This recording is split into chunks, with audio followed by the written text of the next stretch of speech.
Salam damai sejahtera Bapak Ibu serta saudara-saudari semua. Untuk mengawali renungan tentang firman Tuhan ini, marilah kita bersatu di dalam doa. Tuhan Allah Bapa di sorga yang melampaui segala akal, hati, dan pikiran kami umat manusia, berfirmanlah kepada kami sebab kami bersedia untuk mendengar, dan atas pertolongan Roh Kudus mampukan kami agar boleh melaksanakan firman-Mu itu dalam hidup kami sehari-hari. Dalam nama Tuhan Yesus kami berdoa. Amin. Sebagai nas renungan firman Tuhan hari ini diambil dari kitab Ibrani pasal 10 ayat 20 yang berbunyi, "Karena Ia telah membuka jalan yang baru dan yang hidup bagi kita melalui tabir, yaitu dirinya sendiri." Sebagai tema yang diangkat dari nas renungan kita adalah hanya kasih Allah Bapa yang dapat membuka jalan baru dan yang hidup.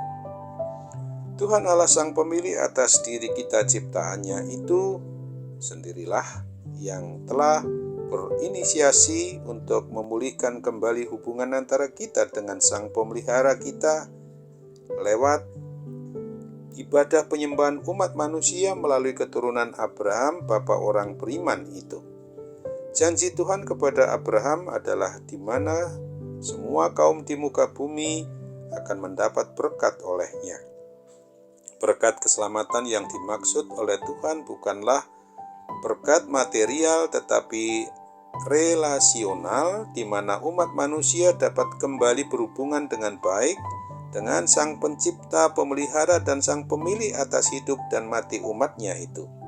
Berkat tersebut pertama kali terlihat ketika Tuhan memberitahukan kepada Israel, umat pilihan Allah, bahwa Ia mau tinggal di tengah-tengah mereka dan bagaimana caranya agar mereka dapat mendekat kepada Tuhan.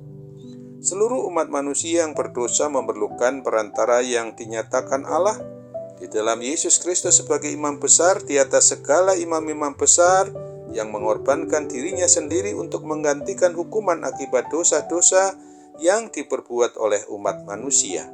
Hak istimewa untuk boleh beribadah menyembah Tuhan ini pun sekarang juga terbuka bagi semua bangsa di muka bumi ini karena keturunan dari Abraham, yaitu Yesus Kristus. Ia rela menjadi korban yang sempurna untuk membayar lunas semua utang dosa umat manusia melalui pengorbanannya di atas kayu salib di Bukit Golgota itu.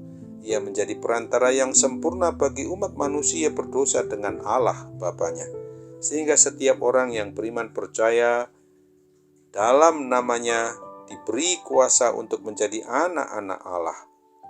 Namun ibadah penyembahan kepada Allah yang dipulihkan oleh Tuhan Yesus Kristus seharusnya juga membawa perubahan dalam hidup orang yang telah menerima anugerah pengampunan dosa. Perubahan-perubahan apa yang seharusnya perlu kita nikmati dalam hidup ini? Pertama adalah umatnya selayaknya bertumbuh dalam iman percaya melalui ibadah penyembahan yang benar kepada Allah Bapa di surga. Ibadah penyembahan hanya bisa dan dapat melalui jalan yang baru, yaitu Tuhan Yesus Kristus saja, bukan melalui sistem korban hewan yang biasa dilakukan oleh umat Israel yang memastikan ibadah penyembahan tanpa terhalang oleh dosa kepada Allah. Karya keselamatan Tuhan Yesus memastikan hati kita dikuduskan dan hidup kita ini dijadikan baru, sehingga kesempatan untuk mengenal Allah yang benar terbuka lebar. Penyembahan yang benar kepada Allah akan membawa kita semakin mengenal apa yang menjadi kehendak dari Allah Bapa kita itu di dalam hidup kita sehari-hari.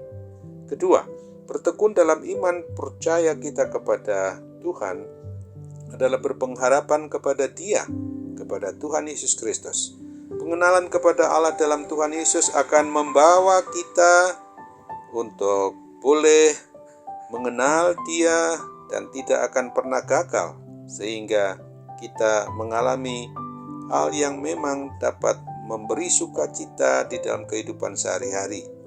Untuk itu tetaplah teguh memegang iman percaya kita kepadanya, sebagaimana telah dilakukan oleh jemaat Kristen Ibrani. Penerima surat Ibrani ini juga mengalami kondisi yang memang merasakan adanya penganiayaan karena imannya kepada Tuhan Yesus, tetapi mereka tetap bertahan dalam iman percaya hanya kepadanya, dan melihat kepada Tuhan Yesus yang Maha Setia itu. Ketiga, belajar hidup dalam kasih bersama dengan saudara seiman.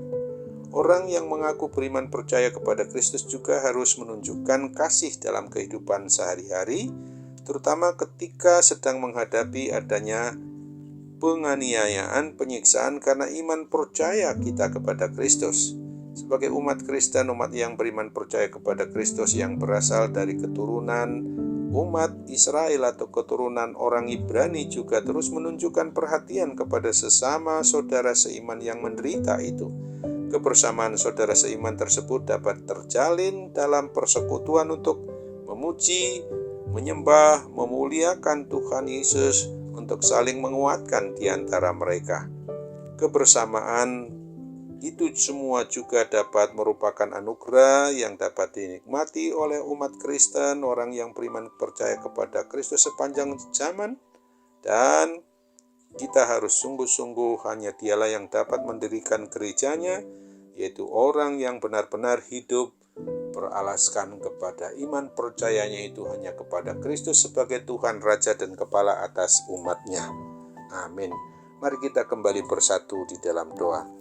Tuhan Allah Bapa di surga, terima kasih untuk firman-Mu yang sudah mengingatkan kami pada hari ini, supaya kami tetap bertahan di dalam boleh memahami bahwa hanya oleh kasih Tuhan Allah Bapa yang begitu besar, maka Tuhan telah menjadi manusia di dalam Yesus Kristus dan rela mengorbankan dirinya menggantikan kami di atas kayu salib di Bukit Golgota oleh hukuman akibat dosa-dosa umat manusia.